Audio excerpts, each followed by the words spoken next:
positive way in people. Hey, Mary, so how did you get this latest project, Battle in Seattle? Well, this project, first of all, it's good to speak with you, Luke. It's been a while. Yes. And it's been a long time, but I always see the interview that we did originally up there on the internet. Battle in Seattle came to me as a lot of projects do as an independent producer. When you're sort of in a certain realm or level, you get agents like the head of, whether it's Endeavor or ICM, William Morris, CAA. We get the pleasure of having a sense of trust there, and they continue to bring projects. So this was brought to me by a very prominent agent named Graham Taylor at the Endeavor Agency. He's the head of independent there, and said, hey, Mary, I've got a project that's meaningful. I was looking for something that I felt when I walked out of the theater, when I walked out of Crash, and I was looking for something that was a challenge. An ensemble piece certainly is, something that would ignite some passion in a positive way in people instead of just exploitative. I've done all kinds of movies, but something that would do that. And so he introduced me to Stuart Townsend, the writer-director of Battle in Seattle. It was Stuart's first script. He had not even directed a short, but something in the room when I met Stuart, who really was well known as an actor at the time only, ignited the passion in me. And this is a gentleman that's Irish, not American, staunch Irish, and really at the time said, explained his passion, why he got involved, and why this was important. So I looked at it as a producerial end, and I also looked at it as a passion project and the meaning behind it. And also, as a producer, Charlize Theron was attached at the time because of her belief in the project, let me say that first, and also her personal relationship with Stuart. She got behind it very strongly. And all of those things added up to me wanting to do the project. So that's how I got it. When did you first meet with Stuart? I met with Stuart. I'm not going to be able to give you an exact date because I don't remember, but I can tell you that it was in 2006, and I believe it was in the summer of 2006 when we first connected. And so at that point, had he already written the screenplay?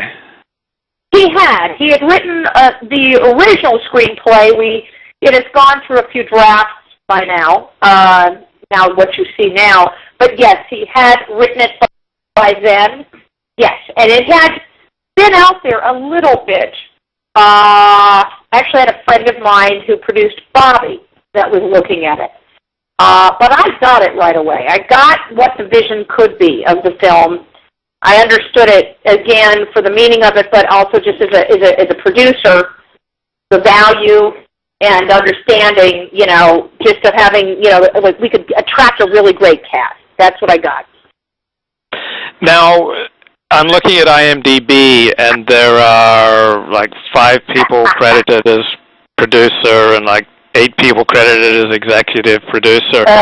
What was your contribution to this project? I can tell you very clearly. First of all, it is very hard when I see that, and I'm not going to go into who because I won't do that. But I will tell you that in the world that we live in, so let me answer the first question of independent producing. I earn my credits, and I work really hard. I think my one vice in my life right now is that I am a workaholic, but I enjoy what I do. And I actually went out, got the project, worked with Stuart. I raised 80% of the financing, a financer in Vancouver, who was my partner at the time. That's Insight Films. Then I got wind of a company in Montreal called Remstar, and I knew that they had a passion. They had done Head in the Clouds with Charlize and Stuart. In fact, I believe that's where they met.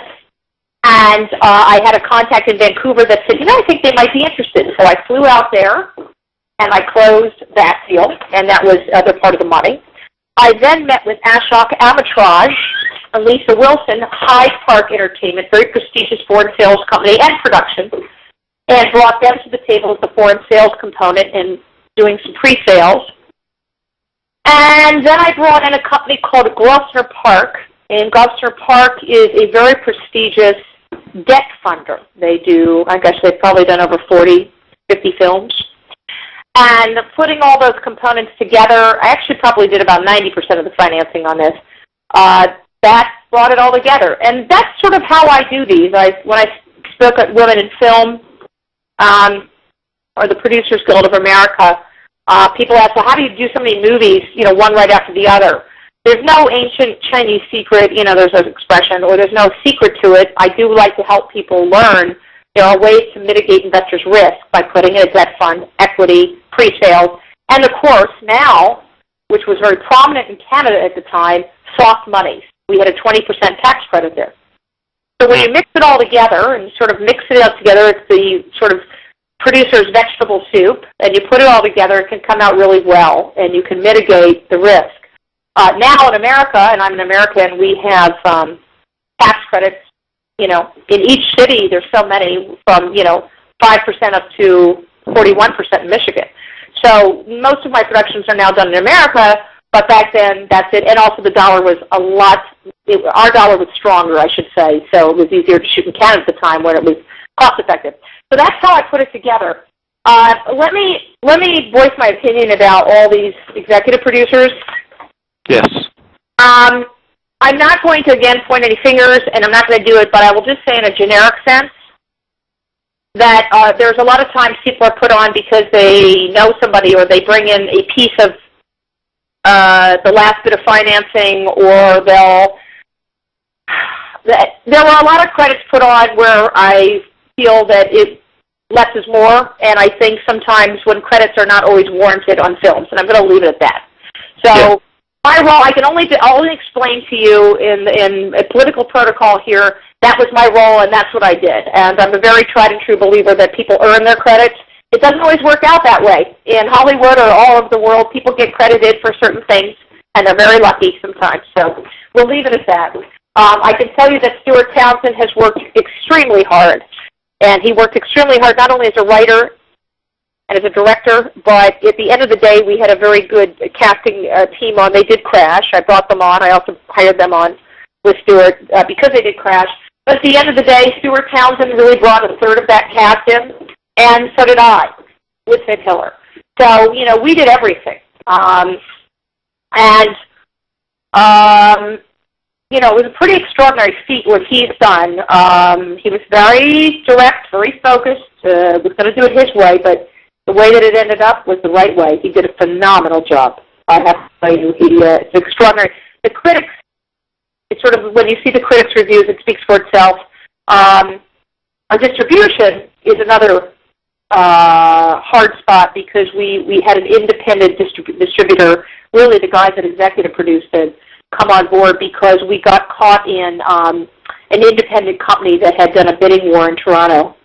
And they kind of went belly up, and we got caught. We gave it to them, and unfortunately, we got caught in a quagmire where we were sort of just on the shelf. And this is a phenomenal film. We got a standing ovation in Toronto, standing ovation closing the Seattle Film Festival, which was our toughest audience because it all happened there.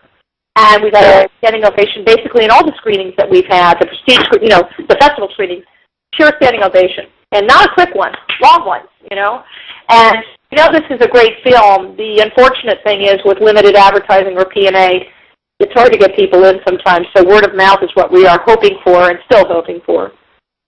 When was this movie shot? We shot this movie in October and November, and ending in December of 2006. And we shot it, and I remember having Thanksgiving dinner. We had just finished midnight in the snow and the sleet and the rain and all that stuff in the middle of the streets of Vancouver. We blocked them off. We shot Vancouver and Seattle. We obviously could not do this movie, by the way, without shooting in Seattle. And the person that was most demanding of that, I have to give him credit, was Stuart Townsend again, saying you can't shoot Battle in Seattle, all of it in Vancouver. We were trying to obviously mitigate our costs at the time, and I think Seattle has implemented or is implementing a tax credit there